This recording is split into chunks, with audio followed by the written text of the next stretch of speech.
Every day for more than 40 years, celebrated American psychic Edgar Cayce would lie down, pray, and enter a trance-like state of altered consciousness.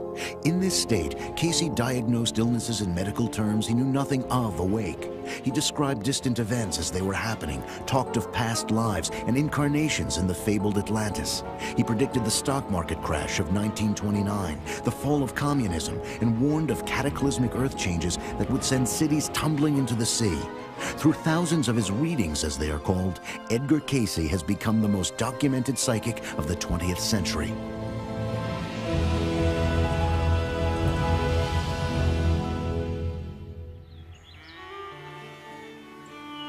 On a Sunday afternoon on March 18, 1877, Edgar Cayce was born here on a small farm 8 miles from the Christian county town of Hopkinsville, Kentucky.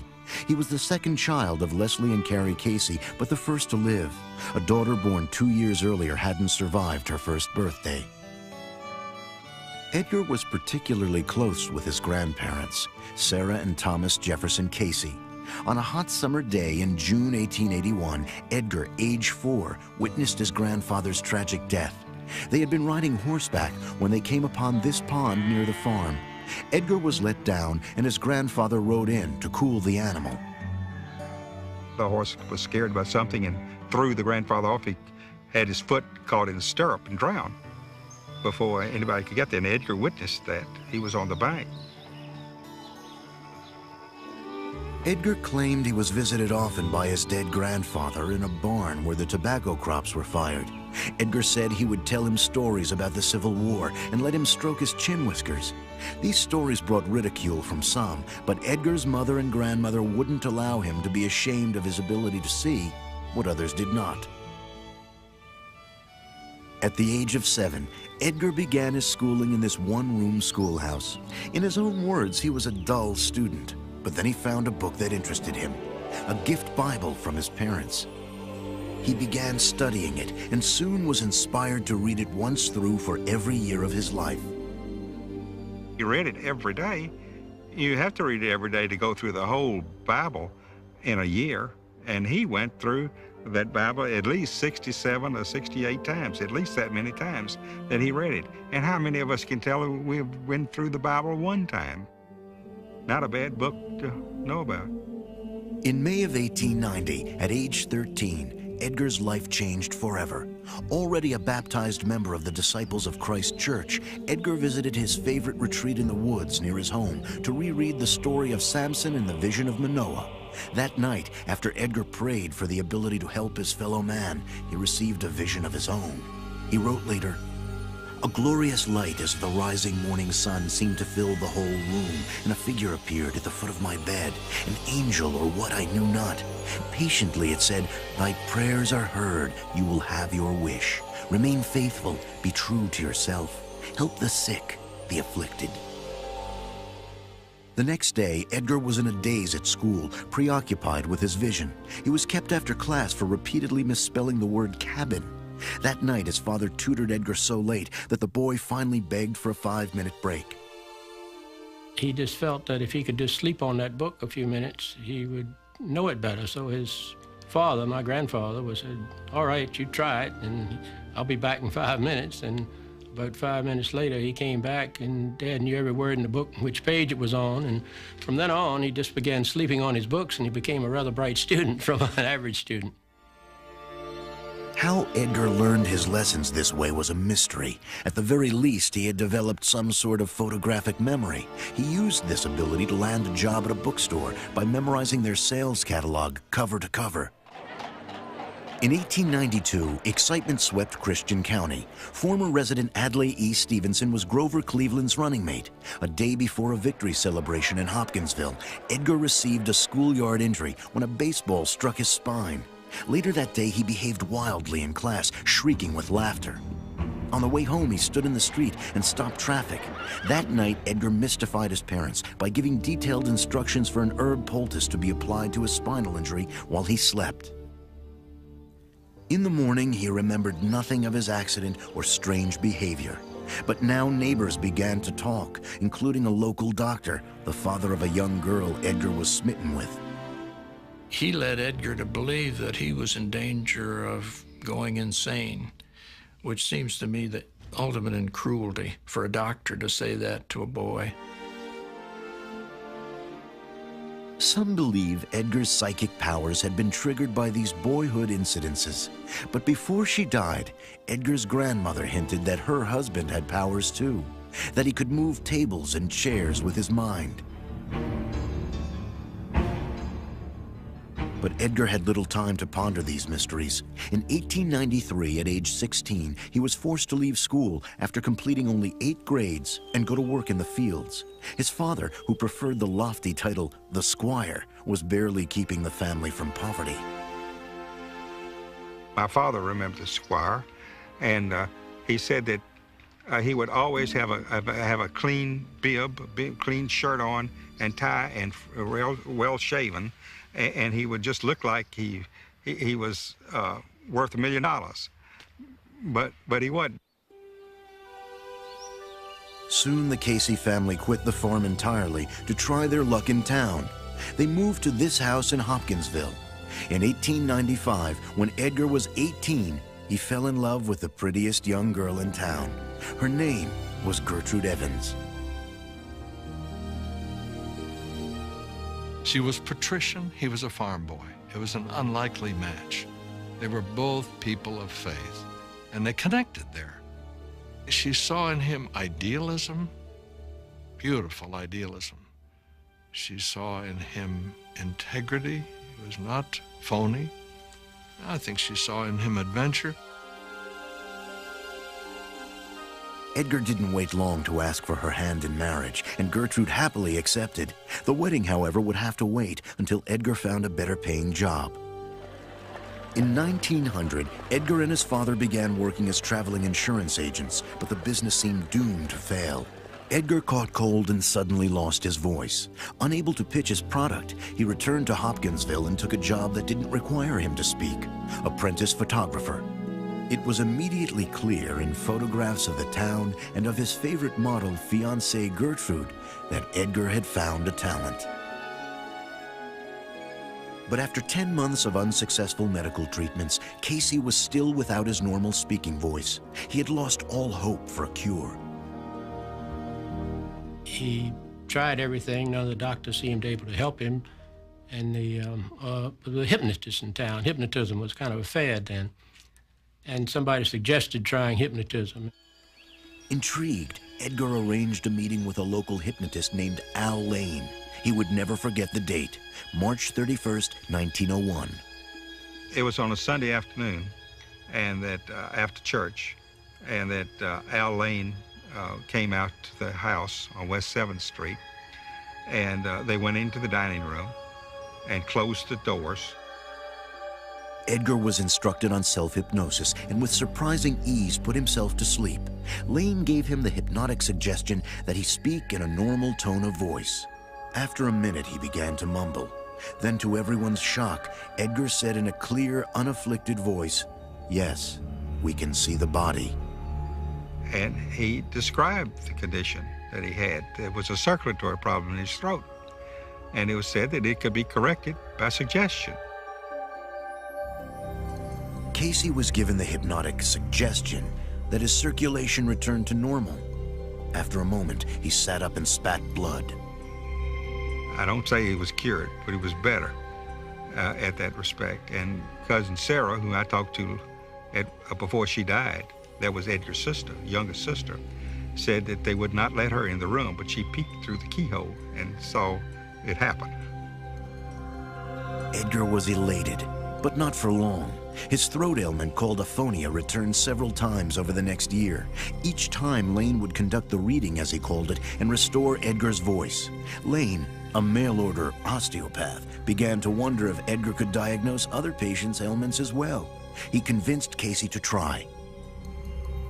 And so it was Al Lane who pushed him to do this, pretty much against Edgar's will. Edgar didn't really feel comfortable doing that because he didn't understand it. While in his altered state, Edgar described illnesses in precise medical terms, in language he knew nothing about in his waking state. Detailed remedies followed. Sometimes he would call a prescription by name. I mean, take bromoquinine or take, castor oil or whatever it was that he was using. But these strange powers and their implications terrified Cayce. He had never studied medicine. He was no doctor and wondered what right he had to act like one. More and more he wanted out. Who wouldn't say, I don't want this junk. It's too weird, it's too heavy.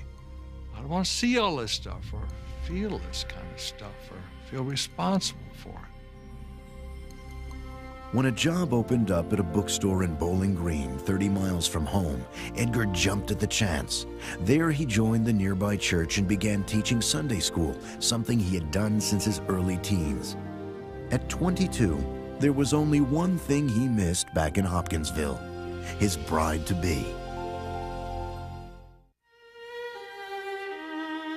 In June of 1903, after a 6-year engagement, Edgar Cayce and Gertrude Evans married. Cayce had begun his own photo studio in Bowling Green. He and his bride welcomed the escape from his reputation back home as a psychic doctor. He didn't know how he did it. He just knew that he was able to do it, and he wanted to use it to help people. But Bowling Green soon learned about Cayce's abilities, and he could not say no to the needy. The readings resumed, and in the autumn of 1906, Edgar, then 29, was asked to demonstrate his trance diagnoses before local doctors. They came first thinking, I'll expose this guy. I'll see through him. You could see the condescension in their faces. Yes, we have the body, Edgar declared as he would by routine at the beginning of every reading. He correctly diagnosed a college student's attack of typhoid fever. Then, unexpectedly, some of the doctors tested Edgar's trance state by sticking needles into his hands and feet, certain he was a fake.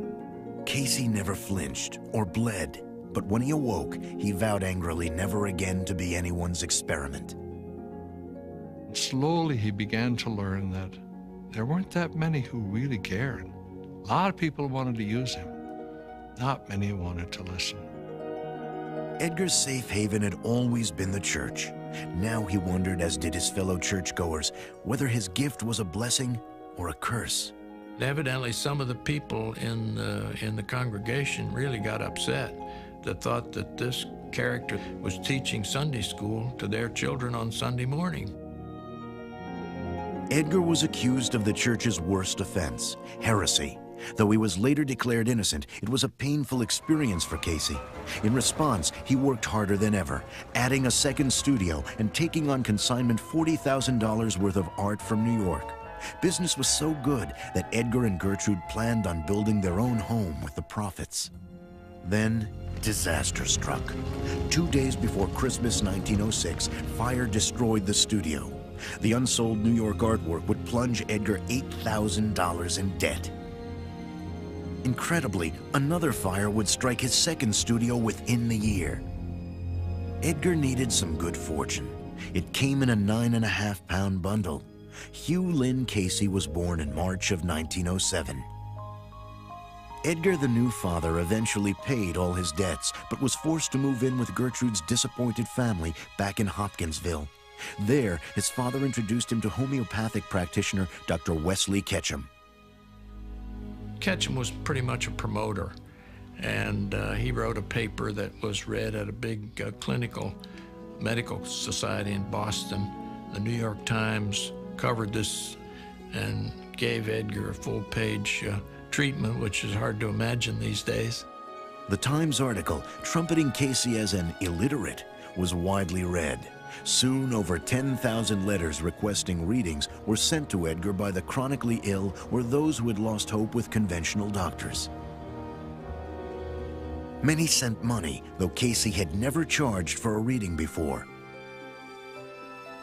Edgar knew that he didn't do it. It came through him, and it was a gift that could come through him. I think that's the reason his ability was so good, because he didn't have concern of making money on it. It was really pure to help other people.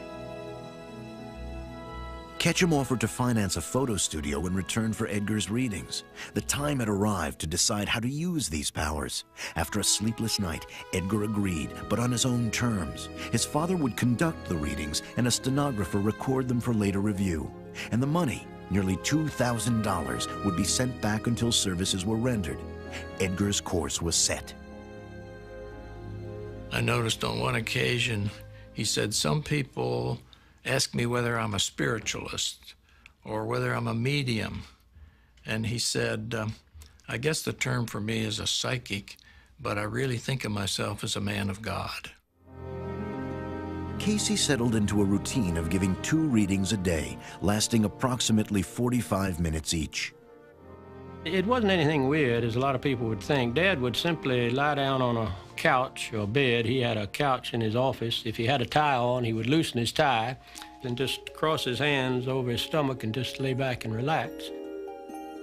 When Edgar's eyelids began to flutter, the conductor, Edgar's father, and Gertrude in later years would know Edgar was in trance.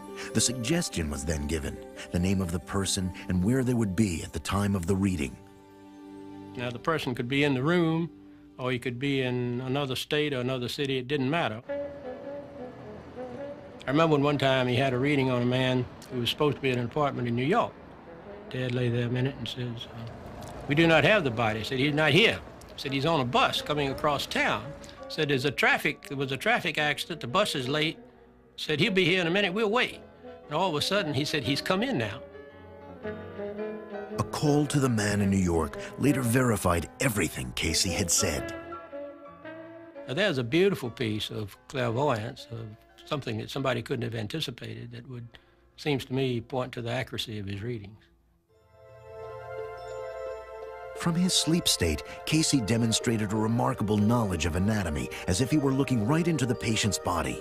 To the continual surprise of doctors called in later for second opinions, Cayce would pinpoint the problem, say a blood disorder resulting in anemia, and then offer a remedy. Most were home or herbal concoctions and included diet restrictions as well. When Edgar discovered that some patients weren't fully following his often detailed remedies, he began to envision a hospital with supervised care. It would become his obsession. By the spring of 1911, the future was looking bright for Cayce and family. A second son, Milton Porter, was born at this home in Hopkinsville. But Milton developed severe whooping cough and colitis. Edgar gave a reading, but the child could not be saved. Milton Cayce died in his second month. The son that did not survive was a shock to both of them. And Gertrude's illness followed. She had, I suppose what we call postpartum depression and more. Gertrude was a woman of beauty and strength, but the death of her infant son shook her to the core. Her health declined, and she developed tuberculosis, which had killed her brother.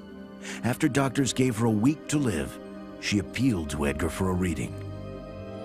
And Edgar did it, but he was scared to death because this was the person he loved most, and he was scared that he might say something that would be fatal.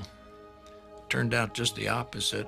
And he says that that really was the turning point. From then on, he said, if that could happen for the one he loved most, then it might mean that that's what he was supposed to be doing.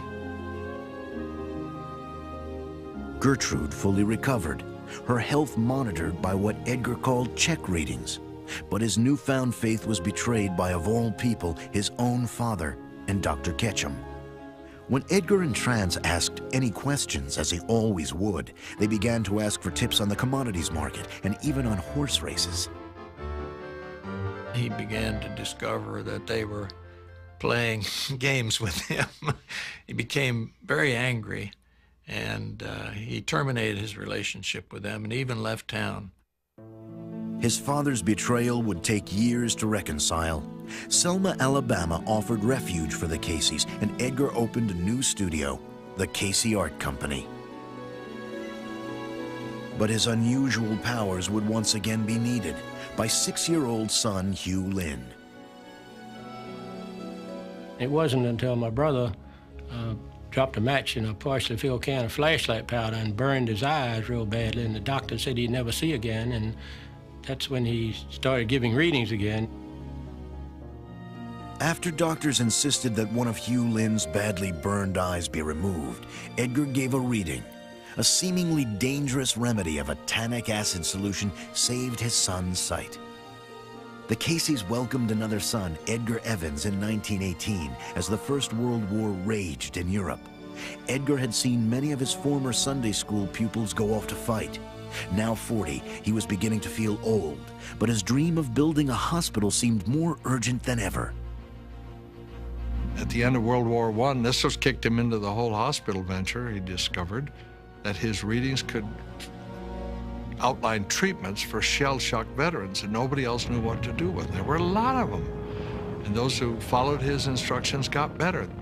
When a young Kentucky friend, David Kahn, returned safely from the trenches in France, he asked Edgar to consider something he had never agreed to before: to use his psychic abilities to raise money for the hospital. Coincidentally, Cayce had just received a request from a Texas newspaperman for readings on oil prospects. Edgar Cayce's life was about to take a most dramatic turn.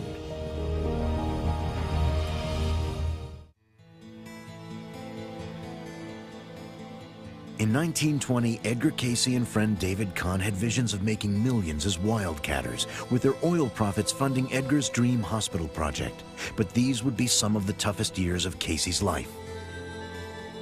Well, you know, I often think of his 3 years in Texas as his wilderness experience. I think he was wandering around in the wilderness. The Cayce Petroleum Company was founded in San Saba, and drilling began on oil leases Edgar had recommended in his readings. But the oil never came. Months turned into years, and it got so grim that Edgar's associates started wearing guns when some of the wells were sabotaged by cutthroat competitors. Cayce came to the sobering realization that his psychic powers had become unreliable. They had dramatically failed him and turned the noble mission to finance his hospital into a colossal defeat. Absent for 3 long years, some would claim Edgar had failed his family as well.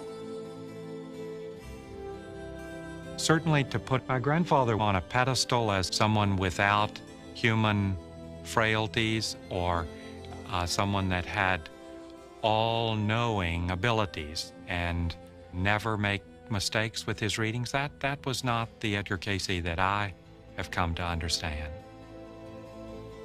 Cayce refused to return empty-handed. He crisscrossed the country searching for money and finally raised a pledge for $60,000 for the hospital to be built in Birmingham, Alabama. But by now, Cayce's readings had indicated that the hospital must be built in the obscure resort town of Virginia Beach, Virginia. Well, he said that the ocean had a good effect some way on his psychic abilities, or in any psychic, that it was a good place for him to be. The Birmingham offer was promptly withdrawn. Beaten, Edgar finally rejoined his family in Selma. He returned to what he knew: photography, teaching Sunday school, and tried to forget his fundraising failures. But this peaceful routine ended abruptly. In 1923, after meeting an Ohio businessman and potential hospital investor, Edgar uprooted his family once again and moved to Dayton, Ohio. It was yet another gamble, as it was for an 18-year-old Selma native who felt her destiny belonged with the Cayces. She was Edgar's new stenographer. Her name was Gladys Davis. Gladys was kind of like one of the family, and she had a phenomenal memory. She could, like a computer, she could tell you who had a reading on what date and what it was about. In Dayton, Cayce underwent a radical change. During a reading for his potential investor, Edgar was asked deep metaphysical questions about the nature of the human soul. Cayce, in trance, began to talk of his questioner's past lives. Well, this really blew Edgar over, you know, because this ran counter not only to what he believed, he said, as a Christian, but what he taught as a Sunday school teacher.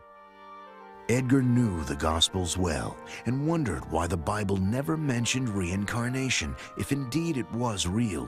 Cayce began to study the scriptures in a new context. And he said it soon became evident to him that there were places in the Bible which, if you read them and read them carefully, you could see that they supported the idea of reincarnation. Cayce's readings on past lives became known as life readings, as opposed to the physical readings he previously had been giving. And so he started giving readings for everybody in his family, and they'd all had past lives according to his readings. And many of their lives, they were together in some other place, ancient Egypt primarily. Edgar began studying other beliefs, from Hinduism to the religions of ancient Egypt and Greece. He would withhold judgment on reincarnation for some years. It was, after all, unprovable. But Cayce wondered whether his readings on past lives could be just as accurate as one of his physical readings, which he and others were able to verify. With so many questions at hand, Cayce's future seemed inescapable. In 1923, at 46, he became a full-time psychic, a vocational choice that few understood, many ridiculed, and added little to his bank account. He wasn't a very good money handler himself. I mean, the money would go through his hands just like sand from the beach. He would cause mother a lot of problems sometimes. Gertrude, who had come from money back in Kentucky, would struggle her whole life with her husband's financial woes. When the Dayton money source dried up, she was worn out. She felt no reason to be optimistic when a new financial angel emerged. Morton Blumenthal and his brother Edwin ran a successful Wall Street brokerage firm. After an introduction from David Kahn, Morton became an instant Cayce supporter. He offered to fund the Virginia Beach Hospital and buy the Cayces a home near the beach. It was almost too good to be true. It seemed like a little fishing village when we first came to the beach. It didn't look like, you know, what Dad said it was going to be, a thriving community. Edgar and family settled on 35th Street. The next summer, construction began on the Cayce Hospital, and the sleepy town began to buzz about this curious new enterprise. In partnership with the Blumenthals, Edgar began a corporation, the Association of National Investigators. Science, education, health, and spiritual awakening were the stated pursuits. This activity proved a tonic for Edgar. He had just returned from the Hopkinsville funeral of his beloved mother, Carrie. Edgar's father, alone now and past errors forgiven, came to live with his son. In November of 1928, Edgar's dream became reality. The Cayce Hospital, the only institution of its kind in the world where physical ills would be diagnosed via psychic revelation, was dedicated. It had been a long and difficult road for Edgar Cayce. Here was all he dreamed and desired, or so it seemed.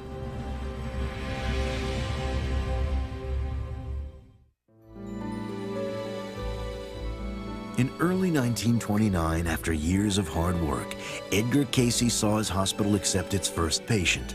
Headed by his friend from Kentucky, Dr. Thomas House, it featured the latest in osteopathic equipment and massage technique, homeopathic remedies, and a low-fat diet. Cayce's readings began to suggest treatments with low levels of electricity applied to the body, something chiropractic patients today would be familiar with. Dad said one day they would be able to take a drop of blood and diagnose the condition of the human body. At the time he said it, it was ridiculous, but now it's a normal procedure. Edgar proudly noted that the building and grounds, complete with gardens and a tennis court, felt more like a large home than a hospital. Cayce had survived all the skeptics that called him a fake, a charlatan, and a heretic. Here was his triumph. Life in Virginia Beach was rich, and during the warm summers, magical.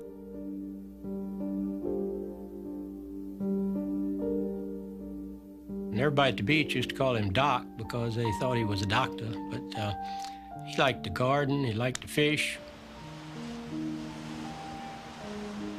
All these sand dunes up here were covered with grapevines, and Dad used to go out, and we used to go out and pick grapes, and he'd make grape jelly and wine from them. He was a very ordinary person when he was awake. It was just those 30, 40 minutes when he was asleep that he was unusual. During his trips to Virginia Beach, Morton Blumenthal stayed at the newly completed Cavalier Hotel. He had budgeted $3,000 a month to run the hospital after an initial investment of over $100,000. As long as he was informed beforehand, Cayce had come to accept financial questions during his readings. On April 6, 1929, Blumenthal sought advice on the booming stock market. Cayce warned, there must surely come a break where it would be panic in the money centers. The reading proved prophetic. 6 months later, the market crashed. Against the background of the Great Depression came the unthinkable. The hospital failed less than 3 years after it opened. A biographer would later write that Edgar, devastated, wandered the empty corridors collecting keepsakes, including a photograph of his mother. It was a real blow. It was, we had moved to the beach, the hospital had been built, it was operating, people were getting well. Then all of a sudden, it was down to where he started from. If Edgar Cayce had a weakness, it was his inability to say no. As manager of the hospital, he approved extravagant expenditures, free treatments and meals for his staff and friends. He wanted to please everyone, make time for anyone who asked for it. But this weakness was also part of his gift. His home, his privacy was invaded constantly. People would knock on his door at all hours of the day and night. And they had to be gracious to all of the visitors, and they were. He could mark people with the genius of their lives if they let him. Wide awake. Talk with them, get hold of them. They go away marked for good. The popular story was that the misfortunes on Wall Street ruined the Blumenthals. The evidence suggests they emerged unscathed. Some believe the hospital closure came after a power struggle between Morton and Edwin Blumenthal and David Kahn over who had primary access to Edgar's unique abilities. When Kahn won, the Blumenthals pulled out. Later, Edgar wrote with characteristic goodwill, "I blame no one else but myself for its failure." The readings were kind of few and far between, and after that, it was tough times. David Kahn made a fortune in the furniture business, thanks in part to Edgar's readings. The Blumenthals and Cayce never spoke again. Edgar walked away from his hospital flat broke. Later that year, 1931, Cayce rallied. He called a meeting of his closest supporters, like-minded people who believed in his work. He began a new organization, the Nonprofit Association for Research and Enlightenment. Readings would be given free to those unable to pay, and Edgar would receive an annual salary. During a fundraising trip to New York, Edgar gave a reading to a woman who had claimed to be in desperate need. The woman and her companion turned out to be policewomen, and Edgar, Gertrude, and Gladys Davis were arrested for fortune-telling. 31 years earlier, back in Hopkinsville, Edgar had feared that his powers might lead him down the wrong path. Now they had, and he was headed to jail, much to the delight of the tabloid press. They took a picture of Dad and took a picture of all three of them, and they cut Mother out of the picture and said, "Psychic arrested in motel with blonde secretary." Really great headline. The New York case was thin. The policewoman had signed a release and had not been solicited. The charges were dismissed. But in 1935 in Detroit, Edgar was found guilty for practicing medicine without a license. Though he was freed on probation with no sentence or fine imposed, Cayce was mortified. Soon after returning from Detroit, Edgar had a dream of reincarnating in Nebraska in the year 2100. In the dream, he finds that his works as Edgar Cayce are still known. It came to him at a time when he was feeling very distraught. He was wondering whether his work was really of value, whether it would continue. And so this dream really served as a source of encouragement for him. Cayce's readings, which were expanding in detail and scope, were also encouraging. He began to describe as best he could the journey his consciousness would take when in trance. He would describe moving up through a beam of light, passing images and sounds, and his consciousness moving to other dimensions that are related to vast sources of information. Cayce called this source of information the Akashic Record, where every thought, sound, or event from the beginning of time is recorded. He believed he could access this resource, as well as his subject's subconscious mind, telepathically, to answer any question posed to him. The concept boggled the mind, then as now. That this man would lie down on a couch and essentially go to sleep and come up with this information, it's just too big a jump for lots of scientists and trained medical professionals today. Edgar's personal life readings indicated 17 different incarnations as a high priest in Egypt, a nomadic ruler in Persia, and in the fabled Atlantis, which he mentioned nearly 700 times. He described a highly advanced society that collapsed over a span of 40,000 years, with its survivors settling partly in Egypt. Cayce, nearing 60, seemed to sense his time was limited. Readings of past, present, and future were now spilling out.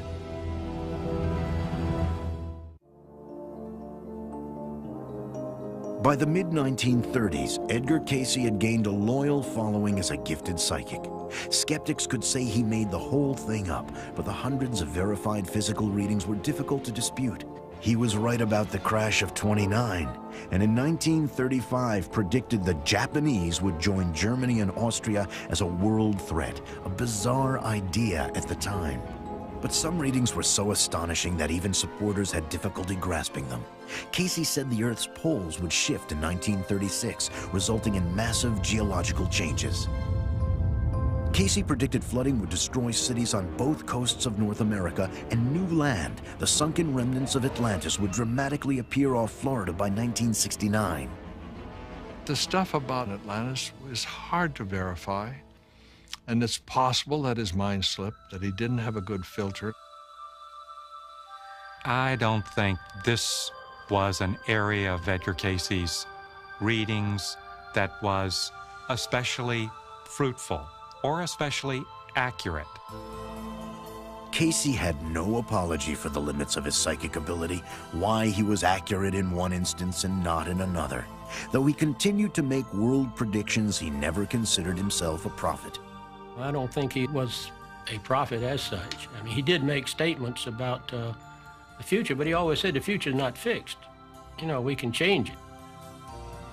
By the early 1940s, Edgar and Gertrude had settled into a comfortable home on Lake Holly, which doubled as headquarters for the ARE, Edgar's Association for Research and Enlightenment. This is the only motion picture footage that exists of Edgar Cayce, happily playing host during the 1943 ARE membership meeting.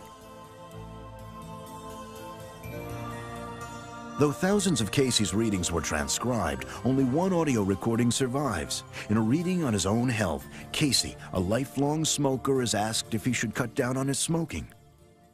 Any stimuli to expect is and moderation. Moderation would mean, for this body, anywhere from 3 to 6 to 8 smokes a day. Above this will be expected.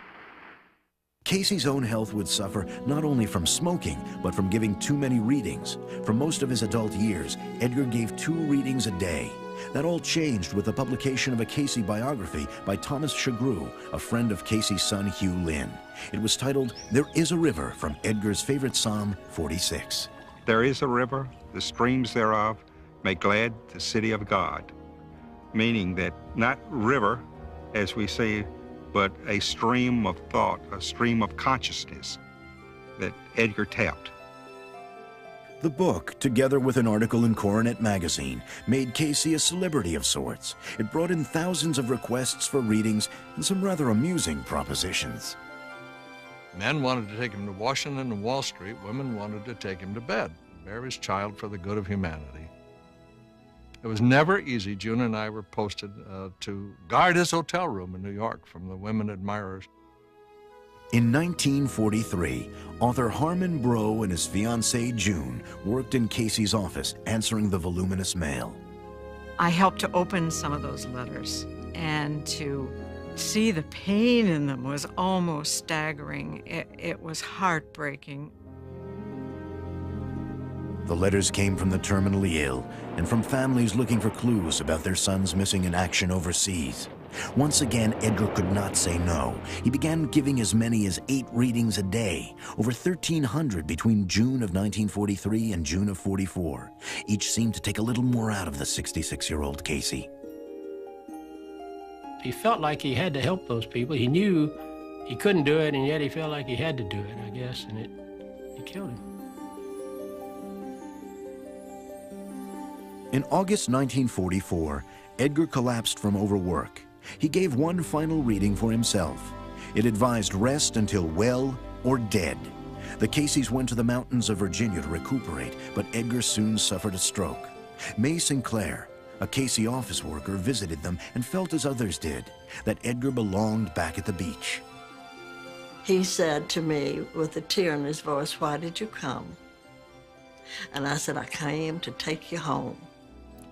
"Do you really mean it?" I said, "Mr. Cayce, if you want to go home, you're going to go home." Edgar came home to Virginia Beach in November. He traveled through the autumn countryside to the shore in an ambulance arranged by son Edgar Evans. But his health never returned. On January 3rd, 1945, Edgar Cayce died at age 67. He was laid to rest back in Hopkinsville. And mother died 3 months later, on Easter morning when the sun was coming up. I think she kind of lost her reason for living after he died.